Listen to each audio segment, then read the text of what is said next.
Welcome to the 2011 Pasadena Showcase House of Design. I'm Steve Lentz. You're going on an adventure. But on this odyssey, we'll return to 1929, when this house was built as a getaway home for its original owner. A second house, a house deep in the woods and close to the mountains. Architect Paul Williams designed homes with a palatial scale in the great room or the living area, which included leaded glass windows and a paneled wood ceiling. Designer David Dalton said it reminded him of an English hunting lodge with some changes. Only my take on it and a fresh, sort of more modern interpretation.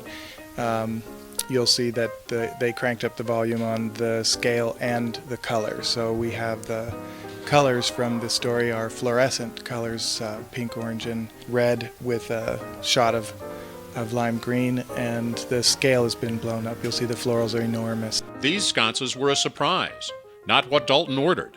But in a project such as this, flexibility is a key. What makes it exciting is if there's some counterpoint. So we honored the past with quite a few traditional things. We've got the French side chairs that were here originally, that were part of the original decor, that we recovered and reused.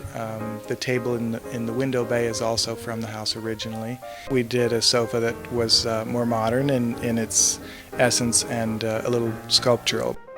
Upstairs in the master chambers, Hal Swanson and Dan Ollis decided to blend furniture, accessories, and art with the style of the home.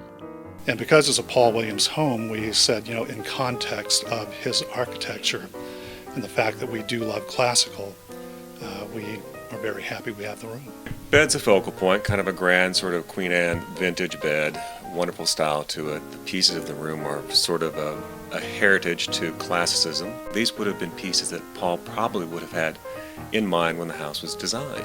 And the master bath, its colors were all the rage in the roaring 20s. Well, I'm sure at that time those were cutting-edge colors. So when you see these old homes, they always had bright green or purple or plum and black and pink bathrooms. So that's why we didn't really want to jettison the bathroom and start over.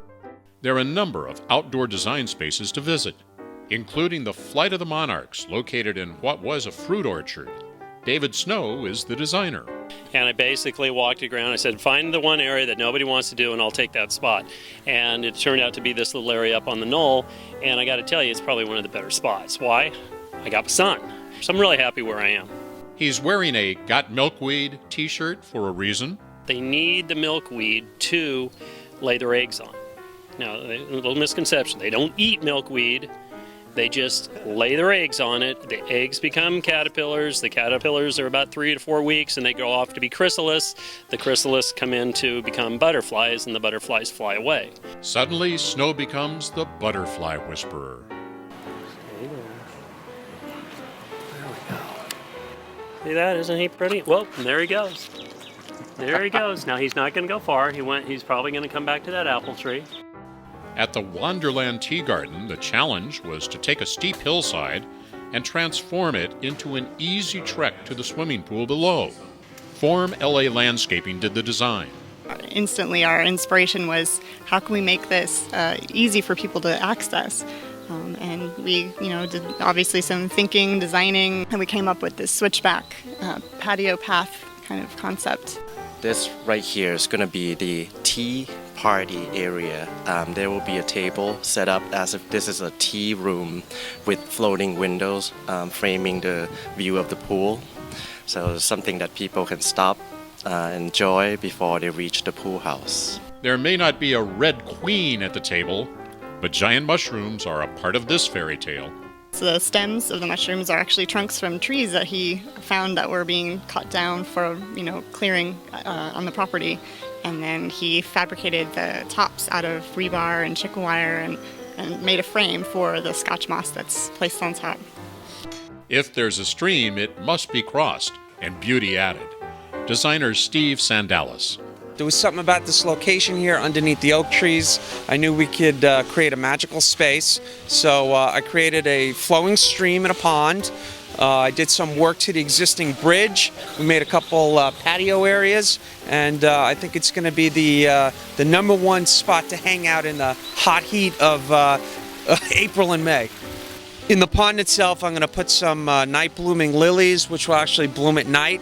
I'm going to do some dwarf cattails and rushes. And then around the water feature, we're trying to add some color. So we're adding some hydrangeas, a couple impatiens, and we're trying to give it a nice little woodland feel.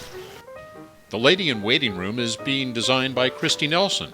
Since it has several sets of windows, she wondered what would it be like to bring the outdoors inside.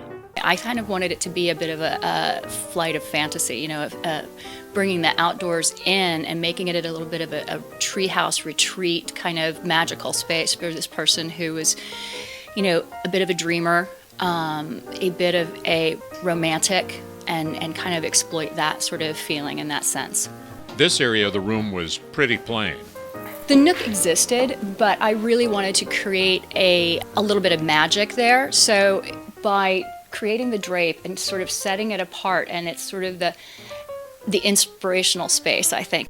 Of several bathrooms in the house, this one was beyond repair.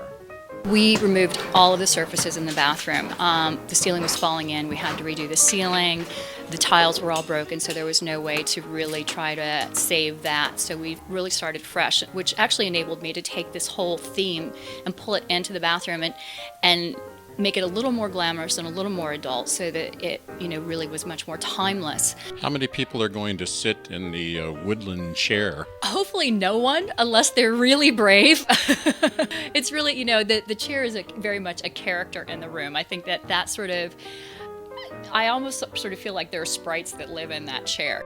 The last room you'll enter on the tour of the main house is the parlor, but it's a place where designer John Jarr believes people will spend a good deal of time.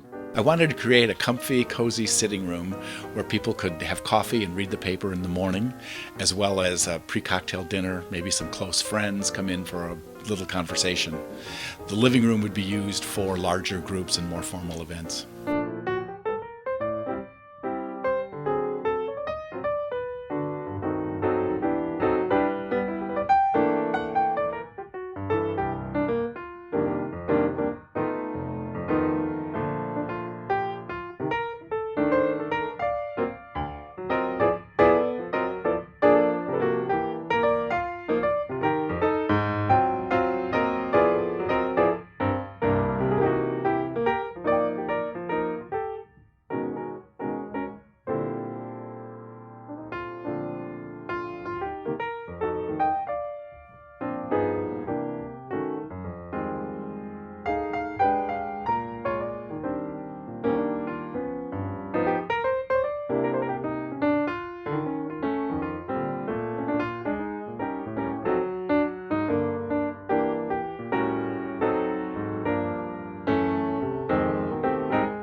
Thank you for coming along on this video tour of the 2011 Pasadena Showcase House of Design.